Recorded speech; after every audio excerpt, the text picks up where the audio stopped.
so our guest this morning is Luke Keaney, who used to play football for Donegal. Myself and Luke met at the GPA's Balance 2020 conference, which was on in Croke Park recently. Luke was a panellist on a panel that we talked about.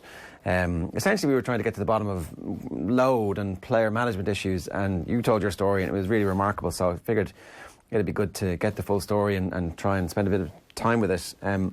How old are you? Now I'm 27. Right, so you should be in the peak of your powers as an inter-county footballer. Yeah, that was part of the plan.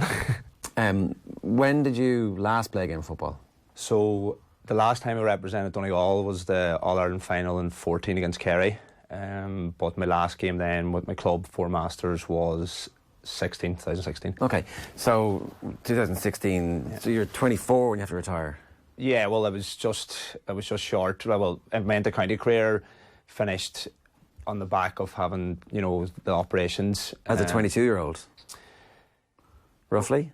Well, I think it would be better to go back and talk about the storyline and how we got to... Yeah, no, we will. Don't worry. But I just want to try... Because the point is that you should be playing inter-county football now, essentially. Yeah, correct. And that you're not. When did you start playing football? So, I was probably 3 or 4 when I started going, or maybe 4, going to the academy in Four Masters, which is a local club in Donegal town.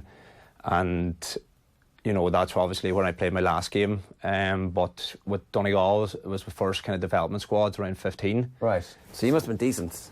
Yeah, I suppose the process is you're lucky enough to get selected onto them and then work your way up. So I would have played under 16, then we actually won a Buncrana Cup, so that was my first kind of real experience of winning anything with Donegal, and I was lucky enough to captain that team. So then obviously in the back of that got called into a minor panel, and that was 2008, so that was a year above my age group, and then that was going into my final year in school, or sorry, 5th year. Yeah. And then the year after you had another year minor, so you played 2-year minor, and then kind of you work your way up in the ladder. So 2010 I did my leaving cert and went to UCD. So that was probably my first time getting into like a high level, because you're now called into an under 21 panel. Now I was still only 18 at the time. And why did you go to UCD as a matter of interest? I wanted to be a PE teacher, and I did sports and exercise management, but unfortunately I didn't have the points, so that was kind of my second option. And loved every minute of it. Did you play football in UCD? Yeah, so I was lucky to get a scholarship there. Right. And our first year in 2010, we were freshers, so you can't actually play Sigerson. But at that stage, I was in with Donegal and got actually called into the McKenna Cup team with Jim McGuinness. Right. So as an 18-year-old, you're playing McKenna Cup, in the middle of the winter against, I think I made the debut, was Georgetown, and then we played Tyrone. And you're in there, 18-year-old, and I was quite lean or kind of skinny at the time, and had the big baggy jersey, so that was an experience. But I think that's kind of the whole kind of first time, 2010, when things started getting, real serious. You were balancing inter-county life at that stage. Now, even though it was under 21s, I didn't stay in the senior panel. I just played under 21s that year. Right, so you were called up for the McKenna Cup and went back to the under 21s? Yeah, I went back. See, Jim, that was his first year taking over, so he had just... I think it was 2010, they played Dublin, Jim Gavin, and they lost the final that year, and then he applied for the senior job but also got the 21s, so that's kind of, he had to finish out both. Yeah. So then after March, that time of the year, we were the senior team went on, and I kind of stayed at 21s level. Okay. So at that stage you're playing for your club, you're playing for your county, and you're playing for UCD? Yeah, so that was the first kind of exposure to that. But then also in UCD, you played Dublin Championship. Right. So, even though you're there and you're on a scholarship, it's only for the first year. You have, say, 2 minimum teams there. You have under 21 with your club and county, and then you also have senior for your club. And then I was kind of on the cusp of senior 21s at that age at 18. Okay, for Donegal? Yeah, with Donegal. Right. So, are your hips okay at that stage? At that stage, yeah, there was no, I was unaware of anything, and I think, looking back in hindsight, I've learned an awful lot from speaking to Damien Griffin, who's the orthopaedic surgeon that we'll maybe get onto, but the knowledge knowing there and what I've learnt, looking back, would have done a lot of things differently. Okay, well, we'll come back to what you would have done differently next year you're beginning to make it with the Donegal seniors, or when did you make it? So I suppose 2011, your second year UCD, you're in a Sigerson panel now. You know, you're actually eligible to play O'Byrne Cup, and at that stage I was still in my second year 21s. Now I actually played McKenna Cup for Donegal at the start of the year, and then I also played for UCD in the same thing. Now, technically, you're not meant to do that because it's two different competitions, but because I was on a scholarship, I had to represent them. So you're balancing that there, still 19, you know, I was 19 turning 20 that year. And then it wasn't really till 2013 when I got properly called into the Donegal panel, but that's on the back of 3 years 21s. Yeah, and okay, so that's when is that when it gets the most busy? Because at that point you're doing the proper inter-county training. Yeah, so that's probably when you're really your eyes are opened up to the amount of training that the elite level is at, you know. And at that stage in 13, it was my final year in college in UCD, so you had 3 teams there: Dublin Championship, Sigerson, then, and then you have the same with your club. You have under 21 still. I was still only 21 at the time, and then your senior championship. And really, it was after 2012, so Donegal got to another final, and the club championship in Donegal was upheld. So our club, 4 Masters, we got to the county semi-final that year, but we played 7 games in 28 days. Right. And that's really when something started in my head, or started saying, right, there's something not right here. With your hip? Yeah, you know, on both sides. But I suppose, then you get called into the senior panel, and you're right, I have to get ready for my first pre-season. You know, you've done the 21s. You know, I was in my final year of 21s, but you're kind of in then. Yeah. So when something's not right with your hips, does that mean they're painful? That you're done a full motion, you can't sprint? What? Well, at that stage, I just knew it wasn't, it's kind of hard to describe. It's you don't have a full, range of power, or it's kind of catching, or say when you're kicking, so the inside of your foot, it was kind of catching, or when you're running, you felt that you're going a wee bit slower, yeah. But you're kind of in your head, and you're kind of pushing through that pain side of it and just getting on with it. Yeah. Okay, so what's the training like then when you get in? Well, my first game, or my first kind of debut, was against Dublin in the league, and we had just lost an Ulster semi-final 3 days earlier. For the club? No, with Donegal 21s. Right, okay. So, I had to play Dublin on the Sunday, and if we'd won that game, we stayed in Division 1, and if we lost it or drew it, we got relegated. We actually drew it. And then 3 days later, I had to go and play a 21s match in an Ulster final. And, you know, you would think that a final would, be more important, but at that time, you know, you were kind of following kind of orders and doing your best to get into the. So did you play both games? Play both games, yeah. But full. Yeah, full. I think that day was Mark and Darren McConnelly, and nice easy one, and the abuse started, and you know it was the first day we were playing. I think there might have been 14 or 15,000 in McCool Park, because it was a bumper game. Yeah. And we were just in the back winning All Ireland, you know, in 2012. So it was heated, and yeah, it was a nice easy one to break into. But unfortunately, I think Paul Mannion kicked the last minute point. The referee actually broke his ankle, and there was 10 minutes of stoppage time. Right. So it just sticks in your memory. Game. Yeah. But then obviously the high of that, and playing your first game to get ready for an Ulster final, and then we actually came up short in that game. So it was up and down. It was a tough few days. And how was the body after that? Looking back, it wasn't good, but I was unaware of what was actually being done, and I think as athletes, we just try and push through the pain barrier and tell ourselves, right, next game, it's something probably the GAA have, is there's no long-term view. It's right, next, or we have a game here, let's get ready for that. This manager wants you here. And the wider picture is kind of, there is none, it's kind of puts the back of people's minds. Well, at that time, you have a club manager who you want to play for, you've got the inter-county senior manager who you want to play for, there's the under-21 manager you're still trying to make sure you're impressing. And have you moved from UCD to... So it was finally at UCD, so then we had Sigerson on top of that. And then graduated that year, and then I got an opportunity to go to the University of Ulster, Georgetown, where I got a scholarship to go up there and play football. Right. and that was in the back of 2013. Okay, so you're trying to, at the same time, make all these teams and play good football and build the rest of your career out.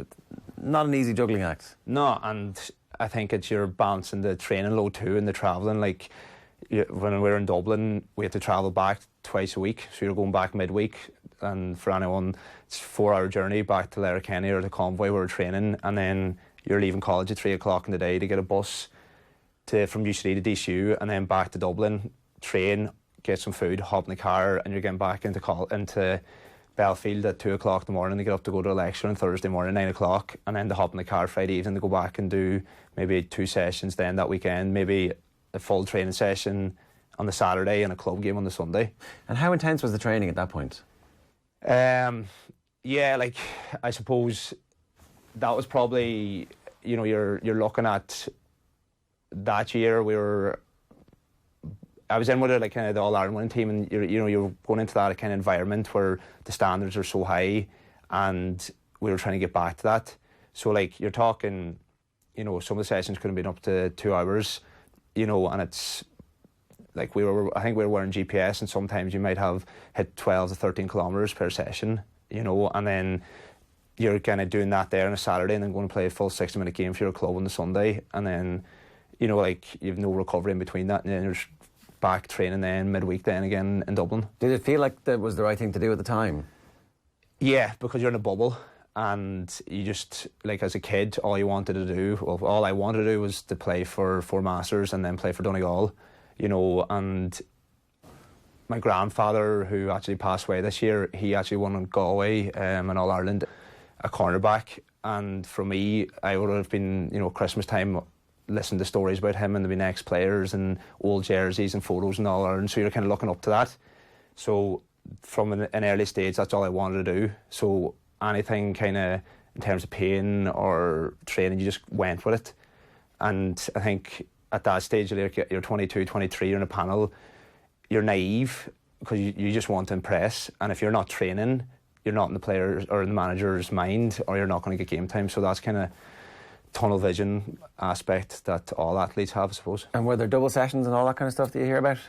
Yeah, so the kind of looking back now, one of the, you know, kind of highlights that really kind of sticks out was the pre-season for 14.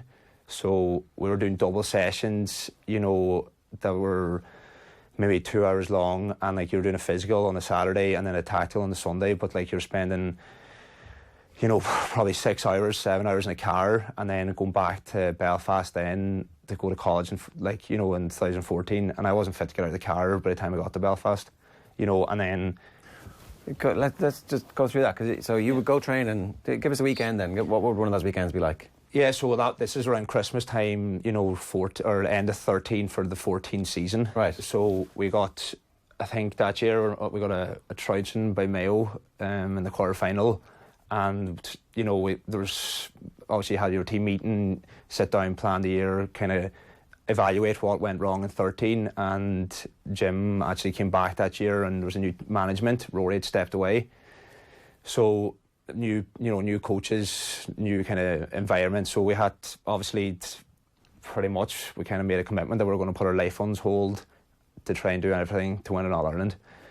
So that then entailed double sessions, you know, up on sand dunes, to then, you know, in the freezing cold, running like literally on the beach beside. It was up in Dunfanaghy. So is it double session back-to-back days, or 2 sessions in the same day? No, well, at that stage, because of the size of Donegal, you could never do 2 sessions. You know, maybe now they might do a gym session, you know, before or after, but in 14 it was a conditioning pitch session or a running, you know, in pre-season, and then a tactical session on the Sunday then, so right. It was kind of gameplay. So everybody would kind of stick around for the weekends type thing? No, you go home. Right. So it's like you get up, like your whole Saturday's gone, because it's a 90-minute drive.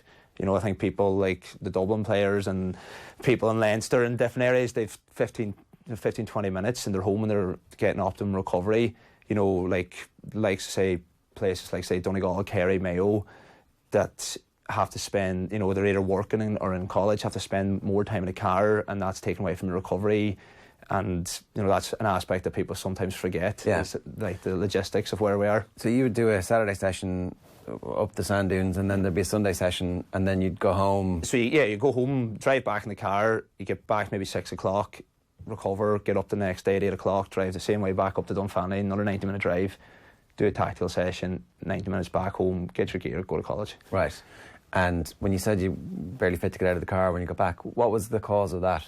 It wasn't just fatigue, it wasn't... No, like, so, that it's... looking back, and now that I'm educated, that, like, you know there was something wrong, but I was carrying my hip, like, it was painful walking, you know, it was taking me maybe 3 days to recover, and looking back, I just thought that was because it was my second year. I didn't really know what damage was done. You're kind of not afraid to speak up because, you know, you just want the train, the play, and I didn't really know what was wrong. And like you're struggling to, you know, get on your socks the next day, and when you're showering, you know, like you're 23, you should have like no pain, you should be fit to be, you know, recovering well. And that obviously wasn't the case in my story. Like, okay, so at what point then do you realise this isn't normal and I do need to actually see somebody or speak up or have a conversation with somebody about this? So I think after we lost All Ireland, you know, I was kind of just graduated from Georgetown, you know, just finished my masters up there. So, you know, you had your undergrad in UCD, your masters there. I was kind of like, right, 23, I've seen what it's taken, and we've got so close. Like, I think Colin McFadden hit the post in the last 2 minutes and we could have won it. And that's how close you were from success and fulfilling your dream. But I kind of was like, right, an opportunity to go to America for work. So I went away to Texas on a grad visa, still work for the same company. So it was a trip well worth it. So I went there for about 11 months. And over there, I think my body got a full break. Played a bit in AFL because I couldn't play Gaelic over there because the team's only a junior club, and it meant I had to transfer for masters. But coming back then, we had a relegation game, I think it was like the 22nd of December, and the club flew me home a day extra earlier, so played that match and actually broke my collarbone. And as you can imagine, it wasn't a nice Christmas after coming home, and yeah, had to get a plate and 6 pins put in. So at that stage, Rory Gallagher was the manager, and he'd been in contact with me in 2015, and I was kind of doing a bit of training to get ready. And I was like, look, there's obviously the shoulder injury kind of took me out of action and gave my hips a bit of time to, because obviously there was no load going through them. But I was like, I was with the physio at the time, Tommy Gallagher, who did all my rehab, and I was like, Tommy, there's something wrong with my hips. And still?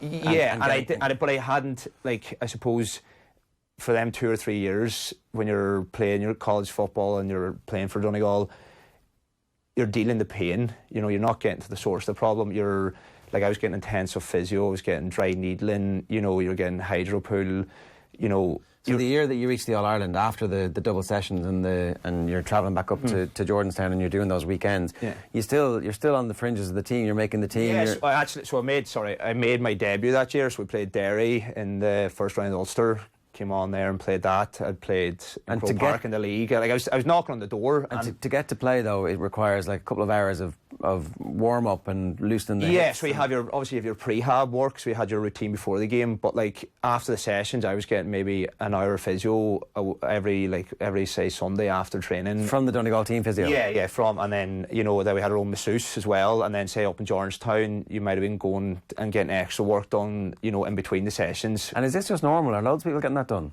Or is everybody... Yeah, well, that's part of your recovery, because like, I suppose as we're amateur athletes, we don't have the luxury of resting, and that's kind of the big thing. So I think you get, when you have the opportunity and you have the physio or you have the masseuse around, you optimise it. Yeah, absolutely. But at the same time, like, are people not going, geez, he's getting a lot of physio every game to make sure that he can play? Yeah, well, it's like, you're going to do whatever it takes to get on the pitch, and the medical team are doing whatever they can to make sure you're eligible to play. Yeah.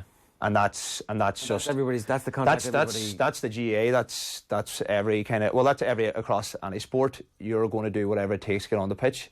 But in some sports they would take you out of that and say we're going to get you well, and when you're well again. Yeah, well, that's going back to the whole training load and monitoring and like the kind of identifying problems that might arise and screening at early ages and all that, and that's a completely different thing that's only starting to come into the GAA now, that maybe has been in, say, professional sports for years. Yeah, okay. You go out for a year and you come back and you break your collarbone in the club game. Yeah. And Rory's saying come back, and you're saying, yeah, okay, I will come back, but I want to get well. Yeah, so that's, I suppose, my conversation was with him was like, look, I'm mad keen that we get back involved in the setup, but I want to get an MRI on both hips. So that happened probably around September, kind of November in 2015. Right, so you're Donegal inter-county footballer at this stage. Yeah, and they're saying, off you go, let's get the hips looked at, and we get sorry, sorted. it was 2016. Excuse me, I forgot it was Texas. So just a small thing. Yeah. And at that point, you're thinking, this is fine. The MRI is going to show up something. Did you know? I knew, like, I knew there was something wrong. Like, you're a 24-year-old and your hips, you're carrying your hip as you're walking. Like, people are going, why are you limping? Why are you in pain all the time? Like, I know, like, rotation in my joint. So, like, the warning signs were there, but, like, my mindset was, right, let's get this fixed, get the operation, and get ready for league, football, or championship. And then when we got the MRI results, there was a bit of a red flag moment, Yeah. What happened with that red flag at that stage? So the MRI results, got them done, Donegal. They were sent over then to the doctor. They kind of looked at it and they were like, look, we need to see an orthopaedic surgeon. So at that stage, I'd spoken to a few different individuals. One of them was Josh Van de Fleer, who had lived with in UCD, and just asked him, he'd gone to see a specialist about his hip, and there was different other players I think there was a player from Keaney and a few from Donegal that had gone over to see Professor Damien Griffin. Right. So he had a reputation. Yeah, so I kind of done my homework and I kind of known that, right, I wanted to see the best. He was the best available in Europe. So I was like, right, if I'm going to have anyone look at it, I'm going to see him. And when you get over to him, what does he see? So it was January 17 was the first time we had a conversation, and his process was anything that was done in Ireland, he wanted to double check it. So went over on my own at this stage, had to get 2 MRIs on both hips. I had to get ink injected into it. I had to get 3D imaging and X-ray. So you're going over on your own. That whole process, I had to pay for all that myself, and then sit down in a room with him, similar to this here. And then why are you paying for that yourself when you're a Donegal footballer going to get your hips fixed to go and play football for Donegal? Yeah, that's a good question. And I suppose maybe we might touch on that later on when we get into the actual, the different operations that I needed and how that whole process was handled. Okay, well, we can do that now if you want before we get into the like. It doesn't make any sense as an outsider. Did they say, oh no, you've got to go to this guy and this guy because that's what we want you to do, or what was? Not necessarily. I suppose I just said to them, this is the best. I want to see him, so I was going to him. Right. And are they like, well, you're not technically a member of the panel? Are they wriggling away? Yeah, there's that whole side of it, and that put added stress, on me and my family. Like, you're in the mindset as a player, right? I'm going to get better. This is what I need to do. Let's get it done as soon as possible and get back playing. Yeah. And normally you want the support from the county board and the different avenues to make sure you're going to get back to your full recovery, be your physio, your S&C, your doctor. And I was there going, right, this is what I'm doing, without the support. Right.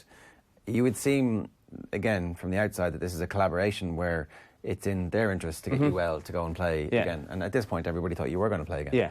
So that bit. And I still, like, from the first meeting and having that, was only after seeing the 3D imaging that something wasn't right. And you begin to realise that. Yeah, and like you're sitting there and he's showing you your hip and there's lumps on it. You can show like where the bone is deformed. But like I suppose I was still there, right, we'll get this and we'll do this operation, I'll be fine. And then I had to go back then at the end of January 17, and what they did was they knocked me out and examined my hips under x-ray. So that was extremely painful. You can imagine you're knocked out, you're drugged up, and then all of a sudden them drugs wear off. Yeah. And I couldn't walk for 2 days. I was bedbound, couldn't sleep because of the pain. And I was like, right, this isn't normal. So again, follow on, we get to February, and I was like, Professor Gresham was like, we need to get you examined. So that's when they went in with a keyhole. So the intention with the keyhole is to fix it. And the whole idea of it is to go in, repair and correct the damage that's done. So the plan was to go in, there's three keyholes, and like to fix the labrum, which was like completely torn off the bone. So I had to replace the labrum, shave off the ball. What's the labrum now, just for anybody who doesn't? The labrum's like it's the cartilage that's in your joint that's kind of like kind of protects it and manages kind of the whole. Not that I'm too technical now, but the relationship between the whole movement, and then like obviously that's your ball and socket, and then there's cartilage in between it. So when Professor Griffin went in, he went in to fix that. But obviously when he went in and seen how bad the hip was and how degenerate it was, he knew there was something badly wrong. So that was probably one of the hardest things, that he just literally after 20 minutes, he shaved off a bit of the bone, but 20 minutes closed me up. And the next day I'm sitting there in commentary on my own thinking, right, brilliant, got this done, get back fit. So you wake up, next day comes in and says, look, Luke, there's bad news. And then, that's probably one of the most hardest points. But again, I still thought I might have an option. If maybe I don't get back playing at elite level, I might get back playing for my club. So then there was like a 3 or 4 month window when, I'm back in Donegal, and at that stage, I had to fund the whole first operation in March, the keyhole. So that's 13,000. So you can imagine I'm there doing everything in my power to get myself available for selection for Donegal. But I had to go to my family. I had to get a loan out of that there. You can imagine the stress that put my mother under, the family, and then... And you're not even well at the end of it. You're not even well, but like as an athlete, you should be just, your sole focus is on recovery, not battling with insurance companies, trying to get funding for this, doing paperwork. I had to do all that myself. And then on the back of it, then they get hit with the news that, right, this wasn't a success. So that was probably one of the hardest points looking back on it.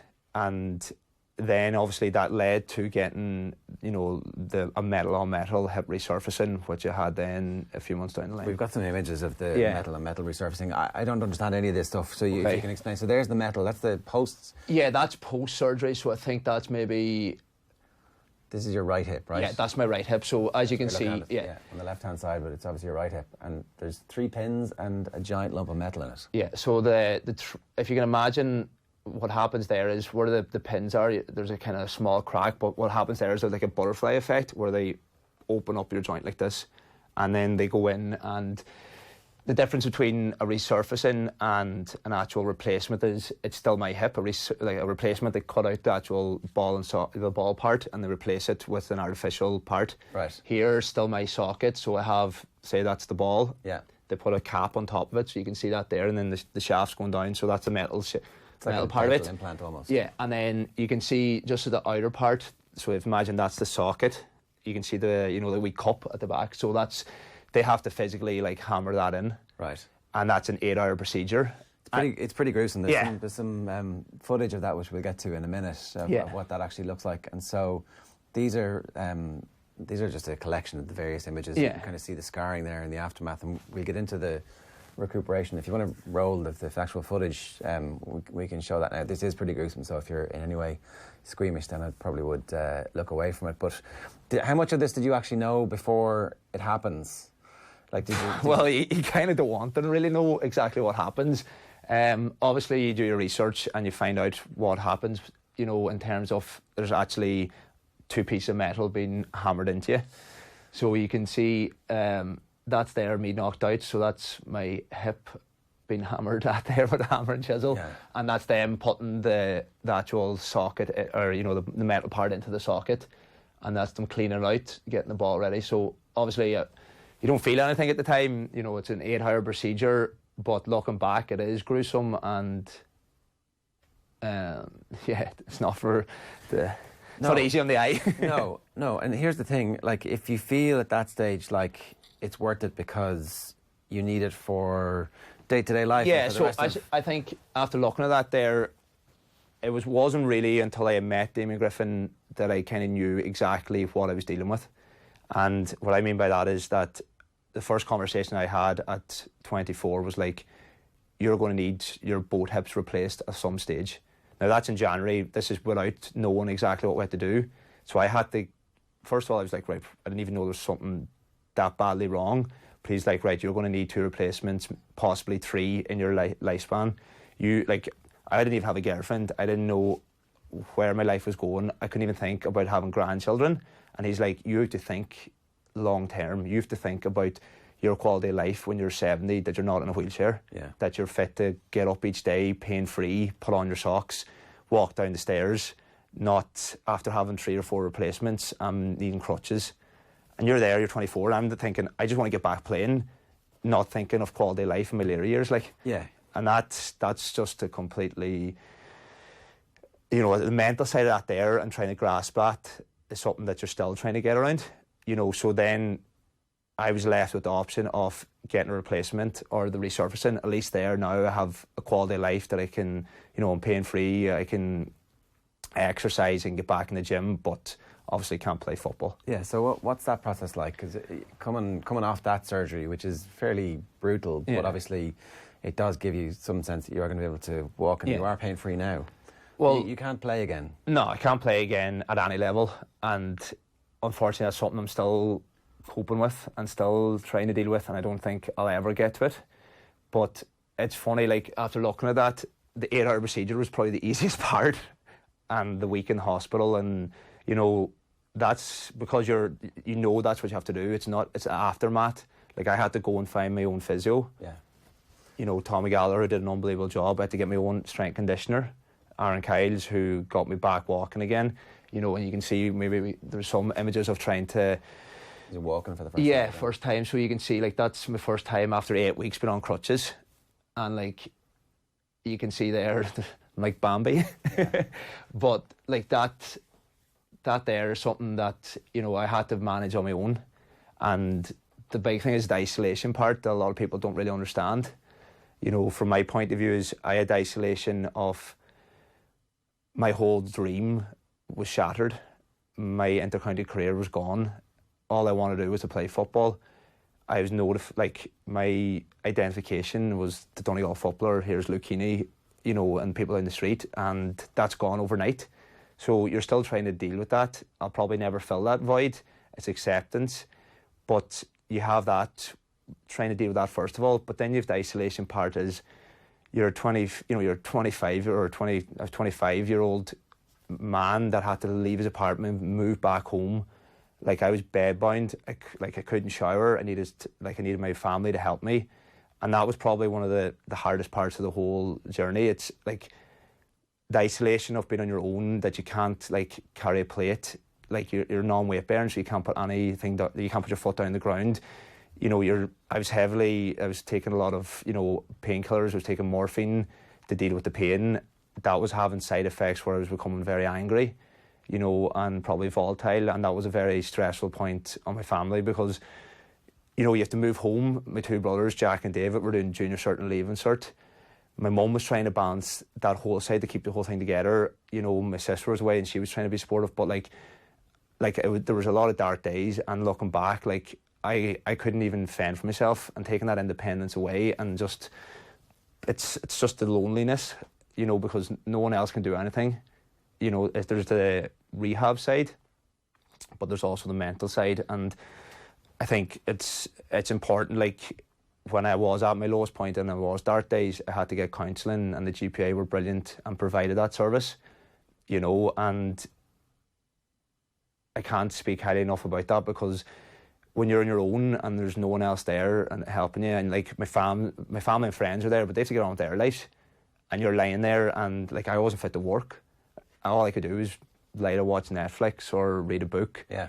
and you're dealing with the pain. So like the highlight of my day was trying to do my rehab, but like I still was dealing with the demons of not being fit to play and the isolation and just realising everything that I worked towards since a kid was gone. How did the counselling work for you? What was the, like, is it just a process of talking out? Yeah, I suppose I kind of, because I'm the eldest in the family, you kind of have this kind of idea that you have to be the strongest there. And from my point of view, like, I hit rock bottom because I had no support. I had my family and friends, but that was it. And you're there and you're like, you know, you're getting out of bed and what do you have to look forward to? So it's more just talking to that and speaking about it and getting it off your chest, because even though it's very difficult to have that conversation with your family because they're seeing you're suffering. Well, and also they you know, they don't agree with you that you need to be strong because they want you to be, and help you. Yeah, so and like everybody's locked in this kind of difficult situation where and they're trying to keep your spirits positive, but like deep down they're heartbroken as much as you are, and like there's a lot of emotional days when you're just crying and you're on your own and you're like what do I have now, like, and you're off your head on like very high profile, very high powered drugs, and on top of that, like, people may forget this, but like you've gone from being an inter-county footballer, but then you're also a 25-year-old man. You've no social life. I couldn't drive and no independence. I wasn't fit to go and meet my friends or go and have a beer, or like even if you did go have a beer, you couldn't, even because you're on medication and you're the fear of falling and you're still on crutches. And like, and the other thing is there's a part of you that you're, not that you're like kind of ashamed, but like you're meant to be this footballer and now all of a sudden you can't walk and you're kind of in your head, like that's eating at you, that you're like, you should be out there and doing your club and your family proud when you're not fit to even, you know, tie your shoelace, like, or put on your socks. Yeah, well, all of which doesn't make any sense when you actually, you know, when you think it through, when you say it out loud, but you can totally see how you get trapped in this situation. Yeah. And I presume that's where counselling comes in and begins to... Yeah, well, that eases the burden, but like, you just have to be mentally tough and you just have to get on with life. You know, at the end of the day, you still have them demons, you're going to be battling that every day. I still struggle to go and watch my club play. Some of my best friends still play for Donegal. I struggle to go watch them. I'm always going to be a supporter, but I'm always going to be jealous of them. It's the same, like my sister plays for the Donegal ladies. I'm going to support them, but there's a part of them being jealous. Brother plays professional football in UCD, and there's part of me there, you know, that is, why are they fit to do it and I can't anymore, you know, and that's, even though I'm proud and I'm delighted they're fit to do that, that's been taken away from me, and you know, you still have to deal with it. Are you angry? I think at the time, like for them 2 or 3 years, I think time's a great healer, and now, you know, come along to see where I've come from, I think the anger's kind of gone away from me. Like, don't get me wrong, I still ask why this happened and what we could have done differently, and hindsight's great that you can look back and maybe if I'd done this, I would have been playing longer, because at the end of the day, even though I had all these operations, a lot of it could have been prevented, and that's probably the hardest part. And there's like, if you're still angry and you're holding on to something, that's just not good for your headspace, and you kind of have to let that go. Like, it's like a grieving process. I'll talk about what you could have done differently in just a minute, but I want to play this clip as well. This is your mum, Deirdre, talking about the impact that had on the family, because I think that's one of the other things that people don't understand, that this isn't just your burden to carry, of course, it's everybody else as well. So have a look at this. Well, the local GA community, certainly in the club here, I think the club has been very supportive insofar as they can be. As in, I suppose probably the biggest hurdle we had to overcome was the finance. You know, I mean, the operation had to be financed because that we had gone quickly, and because the procedure was being taken place over in England, the VHI weren't prepared to cover it fully, and that was a long haul trying to get all those forms and all filled in. So there was a huge sense of the financial worry, and I mean the club obviously couldn't have come up with that worry. But once the operation was over, the club was very, very supportive and constantly calling out. I have to absolutely mention the chairperson, Deborah Lacey. She was totally, you know, used to come out to Luke and bring him presents and see was he okay and ring him up. And the club members, the footballers in the club were superb, you know, always in contact with him. From a county board point of view, I could not say they were supportive. I could say there was no contact. There was nobody from the county board, made a phone call, made a text, rang Luke up to see how he was. There was people I would have met since, been at AGMs, and would have known that I was Luke's mother, and they never once came and said, how's Luke, we heard he had bad injuries. Not. So from that point of view, it was disappointing. Disappointing for Luke also. You know, I mean, I don't really expect, I suppose, now at this stage of my life, I don't really expect people to be coming running after you with money or with support. But I feel for Luke that Luke had played football with Donegal since he was 15. He'd been on a minor squad, he'd been on the under-21 team, he'd been with the senior team. And for nobody on the county board to come forward and even pick the phone and say, look, how are you doing? Now, except, and I have to say, the county manager, or the Rory Gallagher, was in constant touch with him. You know, and they kept up to date, but that was it. Now, sorry, I have to say, the footballers as well on the team were in touch with him and were very supportive of him, constantly asking him how he was getting on and ringing him up and texting and, you know, Facebook, all of that. But the actual county board committee, no. He was like Luke's dream from when he was 8 and 9 was always to play for Donegal. He always was, you know, every night I'd say going to bed, he used to have this footballer's prayer beside his bed, and I'd say he said it every night, and his dream was always to play for Donegal.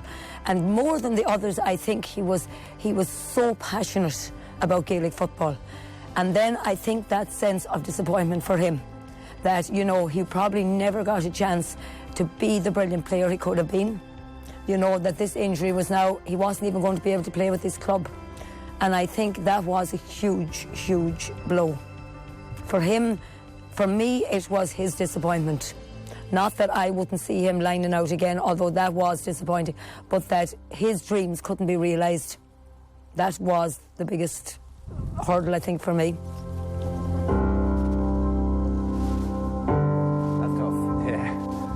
That's tough. Yeah. It's raw. Now, I'm not going to lie, like, pulling down heartstrings there, watching it, like, trying to keep it together a bit. Yeah, well, that's fair enough. Like, you talked about it being your identity. That's the hardest part, I presume, is that you do give your life to this, and then ultimately the bits that you could have been looked after in a way that would have prevented this didn't happen. Mm-hmm.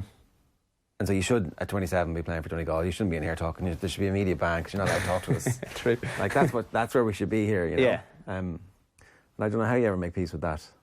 I don't think I will, if I'm being honest here. Like,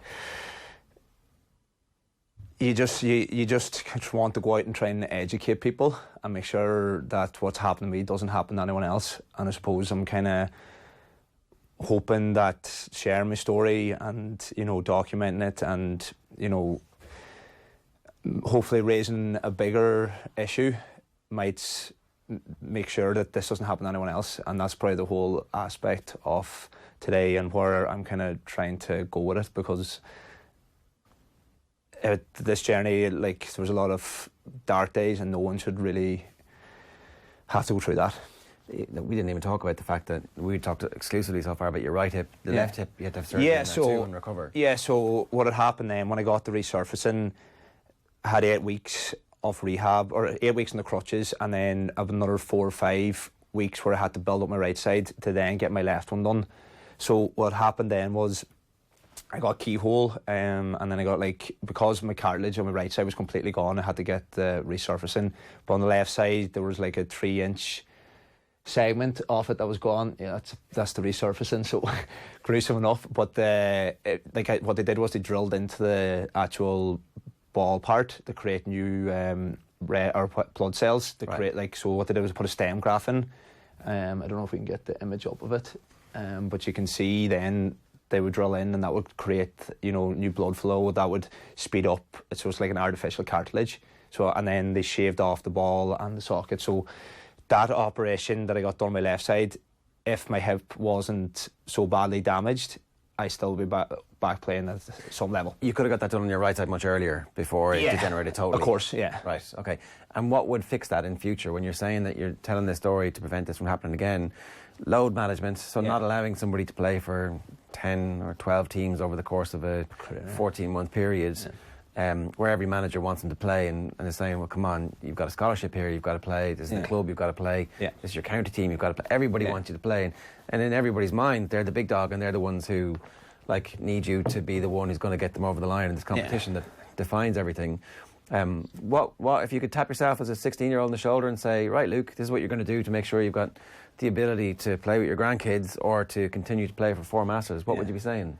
Well, that was the first question I asked Professor Griffin the first time I met him. I was like, why me, or like, why has this happened?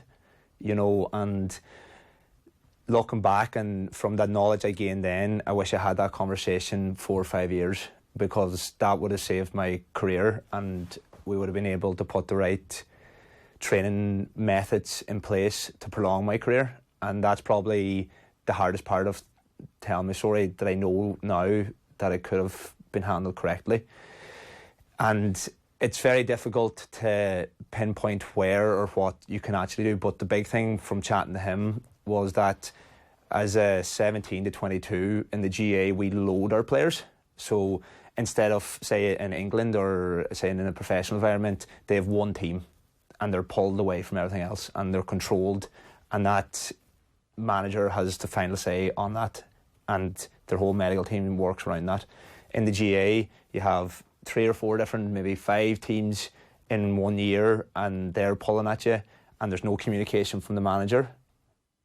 There's no one controlling your load. So you could do 7 pitch sessions and have 3 games in a week, and no one knows exactly what you've done in that. And asking 17-year-olds to be communicative and expressive. Yeah, of course. And self-confident enough to go, actually, I'm not doing that because I've already done my stuff. It's crazy. If you go back, like 18-year-old going into a senior change room after sitting there watching their heroes and then going into play, and then you have to speak up and say, well, how long here? I've a session here with Georgetown or UCD or my club game, and they're like, well, you're training here and we need your training.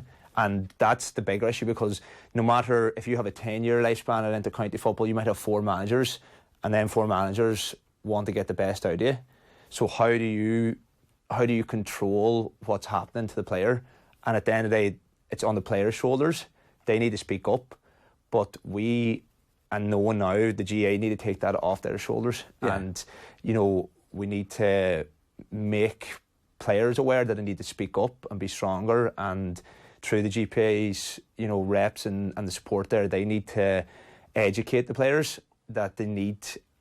But that's only one side of it.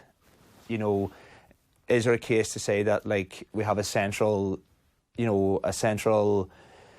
area where all the data is stored on players, but like that's talking thousands, and like GDPR issues and consent, all that kind of stuff. Maybe players have an app where at the end of every session they put it on, but then again it's on the player's responsibility and they forget to do it. Yeah, but like how, like a club team, how do they control it? They've no GPS. Like if you're in a professional environment, your load's managed by that's a person's job to control that. Yeah, inter-county teams have that now, and that's great, but universities don't, and the inter-county teams aren't going to share with the universities, and the clubs aren't going to share with the county teams. So it's a communication issue as well as a training load issue.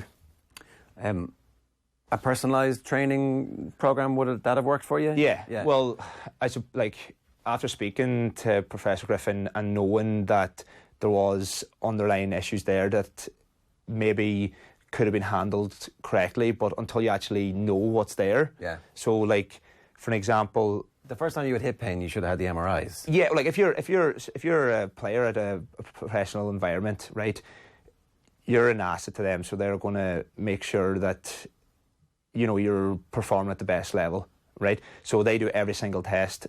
There's no cost to it. They're just making sure you're a thing. In the GA, if you're not every player, if you're going to the medical team, you've soreness here, they're just treating the pain, and it's not because they would love to send everyone to them, right? That's back down to the medical side of the facilities aren't there, or it's costing X amount, and that goes back to then a county board paying for that. Yeah, wouldn't it be great that there was a whole facility that any injury you just go in and it's covered, and you don't have to worry about that? Yeah. where, say for me, I had to go and worry about how I was going to pay for it and how I was going to get that money back, you know. And I suppose I didn't really touch on that, but like, you can imagine there's a great expense to all my operations. You have 5 procedures in 1 year. You're seeing the top surgeon in Europe. You're flying across. You have to get physio. You have to get S&C.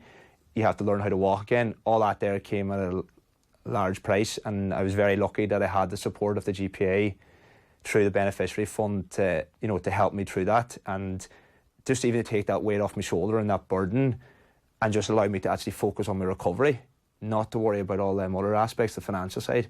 And that, for even my mum and the family, that was just a huge weight, you know, lifted. Yeah.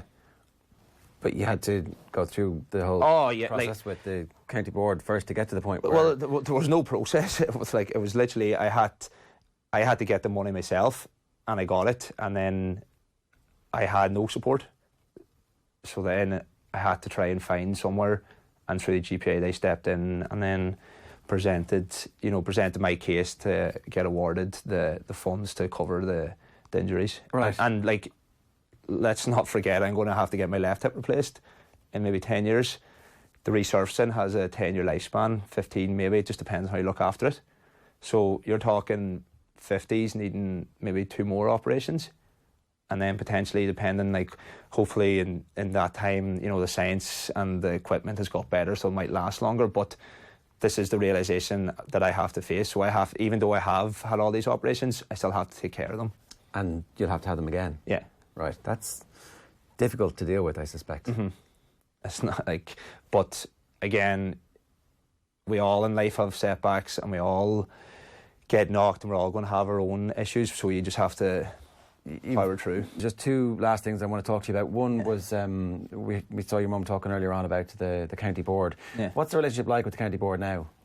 There is none, to be honest. Which is a bit strange, given that you played for Donegal for 10 years from the time you were first available to them at 15. So yeah, what happened? That's a good question. There's been no kind of follow up, or there's been no kind of emails or even a letter just to check in, you know, and that's probably something that I still can't really understand, if I'm being honest. Like, is that because they feel, I don't know, I mean, I don't want you to speculate on what they feel, but maybe they feel a little bit that they could have looked after you a little bit better? I don't know. You know, like I can't say enough about, you know, the Dr. Kev Moran and the medical side, because when I was there, they helped me through it and got me to see Damien Griffin, who inevitably has made my life better, but like, there's been no contact. Do you think, Luke, if you'd been kicking 1-6 or 1-7 a game, or if you were an all-star, that they might have treated you differently? Potentially, I don't know. I don't think I'd ever kick 1-6 first of all, but yeah, like, that's, again, like, I that's something that I don't really know, and I can't really answer, because like, I think the bigger issue is that the GA as a whole, no matter if you're the best player for that calendar year, or you're a 5-time All-Star or 7-time All-Ireland winner, it doesn't really matter. The GAA has a duty of care to their player. So at the end of the day, if we're representing and we're doing our most for our club and our parish, and something happens, the minimum you should expect, is to be looked after. And in my case, that didn't happen. Yeah. Until the GPA stepped in. And that's clear that was a hugely important moment in this. Roy Keane had that famous quote about players being a piece of meat whenever Yap Stam got transferred off. You must feel a little bit like that. Yeah, like, you were useful for a period of time, and when you weren't useful, you're thrown away. And that's probably something that I still kind of ask why, you know. And I think that's a bigger issue that everyone needs to realise, that if you don't train or you're not fit to perform, you're in the sidelines and you're not in the manager's plans, and it doesn't really matter what you do, and you have to get back on the pitch, and that's the nature of sport, and that's the cutthroat of it. But that was the other thing I wanted to talk to you about. The best ability is availability. Mm-hmm. Is this kind of thing that we hear so much from all sports. Yeah. But if you're not available, and if you're only going to be at 60 or 70% of what you're capable of doing, you shouldn't go out, because ultimately you're not. Yeah, but that's, at the end of the day, that goes back to it. And maybe professional sports are different, because you're able to, predict and control what they're doing. And have a long-term view. And you have it, all the data is available to say, right, well, if you don't pass a certain test or you're not available to do that, you can't train. But in any team where you chat to any inter-county footballer or hurler, if you're in the sideline, it's the loneliest spot. And that's the way it is. It's different when it's your career and you're working your way back to get back to fitness, to get your wage for your job. But in the GAA, if you're not training, you're a nobody. And that's the long and the short of it. So you couldn't I was training at maybe looking back and knowing what I know now. I was them two, 13 and 14, playing for the senior team and playing in Ulster Championships and playing in league finals and going on training camps and getting to an All-Ireland final and devoting 10, 12. You talked about pre-season. You're saying pre-season starts maybe in November, and you might we started training in November and we got finished in September. That's nearly a full. You're talking the best part of a calendar year. You're putting your life on hold for that there, and then all of a sudden, what? And all the time that training was actually the wrong thing for you. Wrong thing for me, because I was pushing my body and I was going through the pain, and I was probably only going at maybe 50 or 60% on my right side. And I don't even know what my left side would have been. There was obviously an issue there because I've damaged in both. But I remember not being fit to sprint a full tilt because of my right side. And if during that time, if I hadn't got all the work done, I wasn't even able to train. But even when I was training, it was only at 70%. So that's the pressure as a 22 and 23-year-old you're on, and then trying to come into a team and speak up and go to the manager. Well, I'm sore, I can't train. And they're like, well, if you can't train, you're not going to be in my plans for the league game at the weekend. And then you're going back to your college manager or club manager and you have the same issue. And until we take that burden, is the way I think about it, off the actual players' shoulders, because even though it's incredible to play for all them teams, you're still the person who's in the middle, and you're the person who has to do it all, but no one's looking out for your best interests. In America, again, the NFL restrict the amount of time that players are allowed to train, and there's serious repercussions if teams break. I don't know if that would ever work. First of all, it was incredible to hear that, but it goes back to, it was the players that are pushing that. They're demanding, this is the minimum sessions I'm allowed to do. Now, it's very easy when you're the actual money maker and that your people are paying millions to watch you. In a GA point, I don't know where it could go, but I think we have to have the players' interests, best or put first, because without the inter-county players, there'd be no games, or there'd be no club structures, or kids don't have any idols to look up to. So that's just at the elite level, not even talking about club level. But how do you control all that? That's the challenge, But I think there needs to be more responsibility on the GA to try and come up with some solution that, is it the fixtures are better structured? We all know that's a huge issue. But if you have correct structures in your games, that's going to take away from the training load. Or is there too many training sessions to games? Yes. Is the season too long? Yes. Is the club season then, you're going back to your club and you're after a 10-month calendar or 10 months of being flogged? If you look at the Donegal County final this year as well, it's a similar situation to you when you were talking about. Yeah, and that goes back to it. You go back, I seen there a Dublin League final was played 2 or 3 weeks ago. The club players are getting absolutely shafted as well. But it's the bigger issue that the GA have to look at is how do you condense everything, that if there's a better structure, there's more control over the player and less chance of injury. Yeah, no, I actually think everything comes back to the structures. If you get those right, then you can begin to monitor players. Exactly, and you get the different control. age grades as well. So you haven't heard from the county board, and there's no relationship there. I think that's how rootless sport is. In any aspect, you give your life for something, but I don't know what to expect from it. It's not going to change my life. It's not going to change my story. I'm still going to get up in the morning. I'm still going to have metal inside me. Still can't play for my club or my county. That's, the bones of it. Was any of it worth it? The fact that you did make it to the Donegal senior inter-county team, that you did get to play with your idols?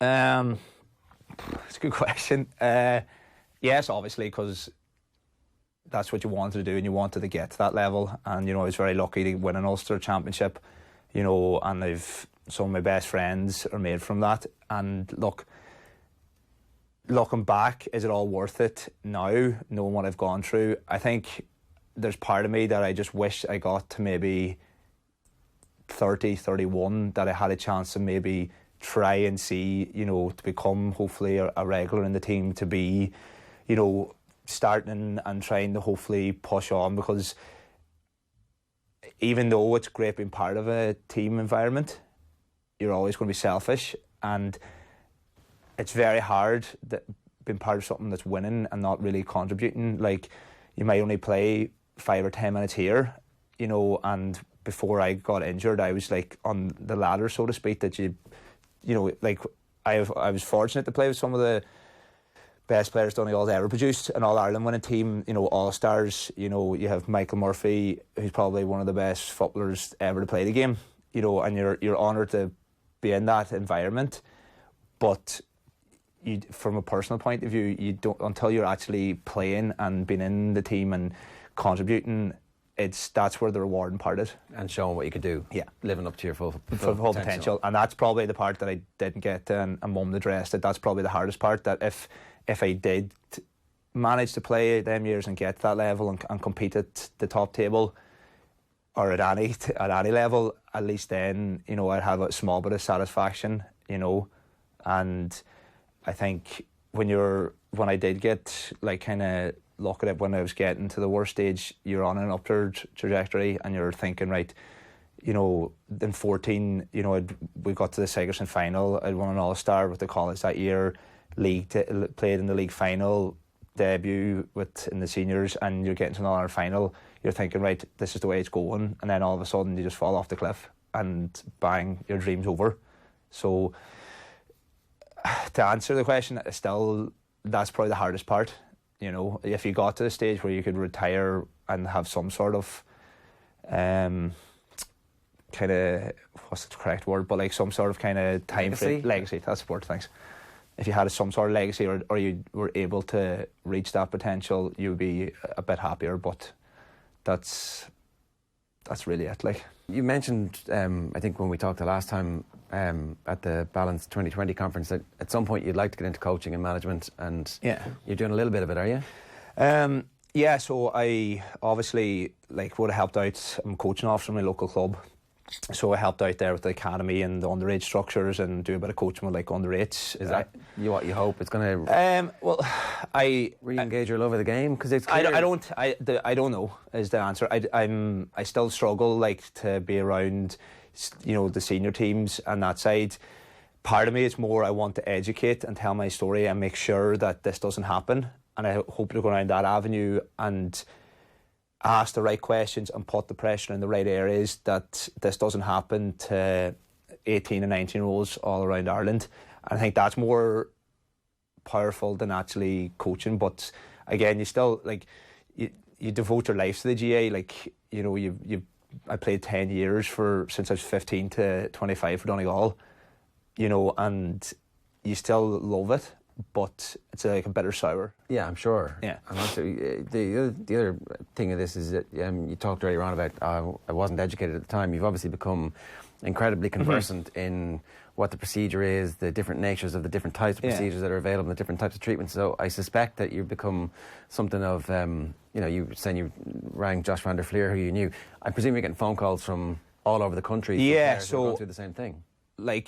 When I was going through all that, you know, I actually decided to set up a rehab page because there was no information out there. You know, I think I was on Instagram. Yeah, on Instagram. So I think I was probably the first inter-county footballer to get a hip resurfacing at that time. You know, and I've probably spoken to 50 or 60 different inter-county athletes, hurling and football, that have gone through different procedures or have got keyhole work or have gone and got it done in Ireland and needed to be referred to Coventry. You know, So there's a bit of an epidemic of this. you know, it's not just a GAA problem where the best young kids are actually playing for too many teams, and that this becomes a conversation that everybody has. That like with your 17-year-old, if you're a parent or if you're in charge of a team, going, what other training did you do, lads? Well, what other training did you do? Yeah, I think like if we look at it, and we look at like I played soccer, I played a bit of rugby, hurling. You know, as a kid, you need to try every sport, and you should be able to do that. But it's then when it gets to when it's starting to get serious, when you're 17 and you're getting into different, you know, kind of higher level, and kind of that's when it needs to be when you're in managed. The gym doing stuff, and you're doing different gym work for different and like conditioning coaches and different managers. And at the conference, like, you know, within the GAA, not every person has the right certification and is maybe telling young fellas to lift this weight when they might not even have the correct squat technique or lunge. And I think that's where it goes back to long-term development and looking at the bigger picture and actually saying, right, well, here we have a talented 16-year-old who's maybe gone into a development squad. Let's screen him. Let's get data on his body. We have it in a centralised hub, right? So then when he gets to 10 years down the line, he's 24, 25. We have a full history, medical history. We know when he was squatting, his right leg was weaker than his left. We need to work on that there. That's what's been going on in professional sports, and it's only starting now in the GAA in the last number of years. You know, and if I had that when I was 15 or 16 and then process was going through, we could have handled my training load, and I could have said, well, look, I have this match here. This is most important. I only do, say, my conditioning-based training on a rower, on a bike or a watt bike compared to actually running. Yeah. Again, less impact through the joint, which means prolonging my career. Yeah, which is exactly what everybody wants to come out of Yes. this. Yeah. Look, I think we've covered pretty much every aspect of it. It seems like it was grim at parts, but ultimately you seem like you're a much happier person now at the other side of it. Yeah, like you've time to reflect, and you know, there's been, I suppose, different things in my life that's happened in the last few years that's kind of maybe realised the bigger picture. You know, say this year my mum was battling cancer. She came through it and ran a marathon, and you know, you kind of look at say them small things for inspiration. You're like, you know, yes, my football career is over. Yes, I have had 5 operations. My dreams are shattered and all that there, but I'm still healthy. And at the end of the day, your health's number one. And when you're an athlete and you're putting your life on hold for whatever sport, you know, the bigger picture is always going to come down to your health and the longevity and your family. Like, so I think that's, if you can get that out of today's session, you know, and just think about number one, and actually, because no one else is going to look after you, and that's the thing that we need to get to. Yeah, and you can build on that then. Yeah. Yeah. Well, look, Luke, thanks very much for sharing your story with us, and best of luck with the recovery. Thanks very much for everything.